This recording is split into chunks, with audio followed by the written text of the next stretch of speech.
music. They all go down nice and easy when you're lying on the beaches of Mazatlan, Mexico. Brenster Productions, along with Vista Travel, are offering incredible all-inclusive packages now to the Hotel Playa Mazatlan.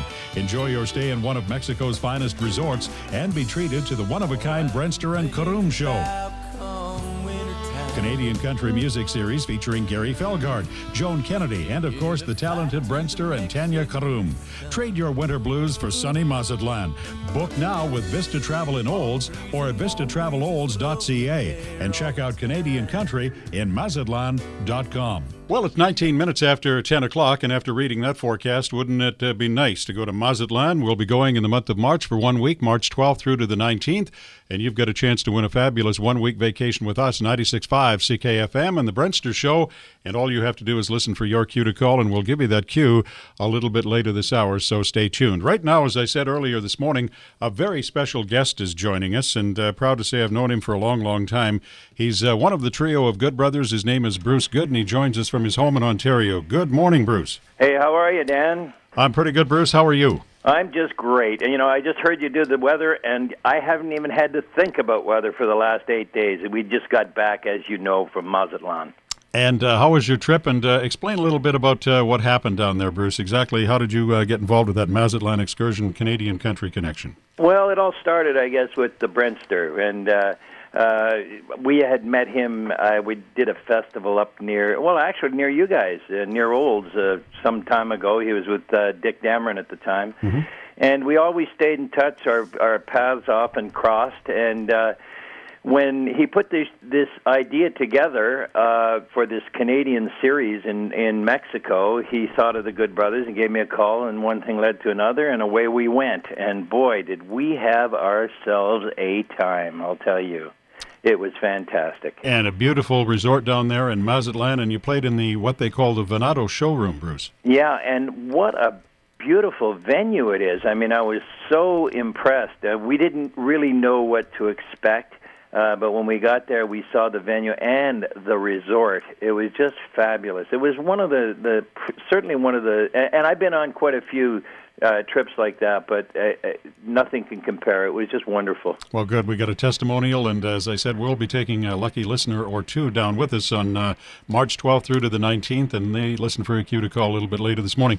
Bruce, we'll get back to Mazatlan and exactly what transpired down there in just a few moments. What I want to talk to you about first, however, is the Good Brothers themselves. First of all, Bruce, congratulations on a wonderful career. Now, I was thinking you started back in the early 1970s, which I guess the Good Brothers, as we know now, did. But in doing a little research, you actually started back in the late 1960s with somewhat of a different group. Talk a little bit about your beginnings. That's right. All right. The first, let's call it, professional group that we were ever in was called James and the Good Brothers. And that was a trio. That was before Larry, our younger brother, had joined the band. And James and the Good Brothers, we used to do sort of a Crosby, Stills, Nash before Young. And we were fortunate enough to play on that outrageous Festival Express, as it was called, that went across Canada back in 1970. But we formed around late 68 and played through 1969. Were discovered in Toronto, invited to play some venues, Maple Leaf Gardens with Grand Funk Railroad, and a few venues around Toronto, and then finally were invited to play on that Festival Express, the train that went across Canada, carrying the Grateful Dead, Janis Joplin. 10 years after, Ian and Sylvia, I think it was their last tour that Ian and Sylvia ever did together. It was just a wonderful experience, and something that I'll never forget. However, I wish I'd known what I know today, and I might have done things a little differently. And maybe even enjoyed it a little bit more. I can remember that going back a number of years. I think it was back in the very early 70s. I think 1970, 71. It stopped at McMahon Stadium, did it not, in Calgary? It certainly did. And, it was quite the experience. It stopped several whistle stops across Canada, and there was even a unscheduled stop in Saskatoon when the bar car ran out of booze.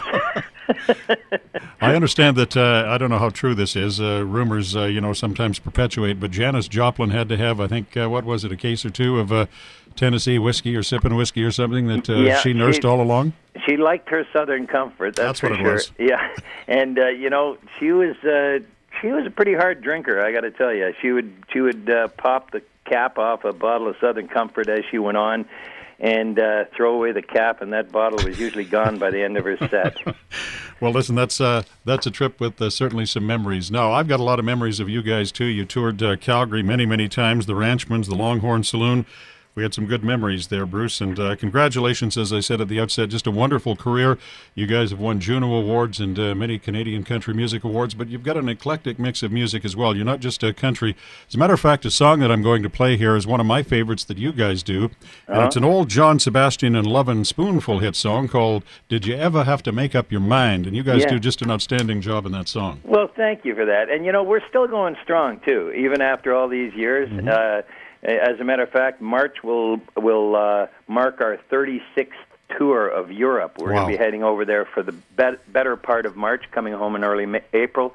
And, and we're hoping to be out west again this summer. So hopefully we'll see you there then, Dan. I hope so too, Bruce. And just before we go here, I want to say again, thank you for taking time out of your busy schedule. I know that you've moved. Basically, we're in Richmond Hill. That's where the Good Brothers were based for many years. But you've recently moved with your wife and family. Yeah, we've moved a little bit north up to Newmarket, a town about 4 or 5 kilometers north of Richmond Hill. And still Ontario boys, but again, getting back to Mazatlan, I got to tell you, folks, anybody who goes down there is guaranteed a great time. It's just beautiful.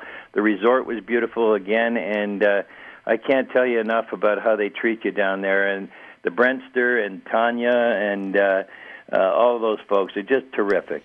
Do you think you're going to be going down there, Dan, or what? I'm going to be taking a couple of people down there with me through the radio station in a contest we're running, and I'll be emceeing the Joan Kennedy show down there for the one night that she's on stage, and it's going to be fun. I'm looking forward to that. Haven't seen Joan for a while, although we did have a bit of a reunion when we had the Dick Dameron tribute. That's a couple of years ago. There was Joan Kennedy, Michelle Wright, the Good Brothers, of course. You and Brian and Larry were all there. It was great to see you guys. Yeah, Patricia was there. And, so...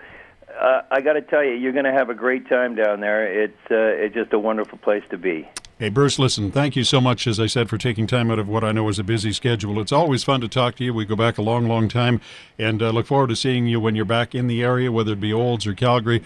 Always make it a point to try and get out and see you guys. So continued success to you, Bruce. Thanks for the good plugs on Mazatlan, and we wish you continued success, you and the Good Brothers. That, of course, being twin brother Brian and younger brother Larry. See you down the road, and may it be a long one. Thanks, Dan, and good luck to your listeners, whoever wins that wonderful prize. Thanks, Bruce. Thank you.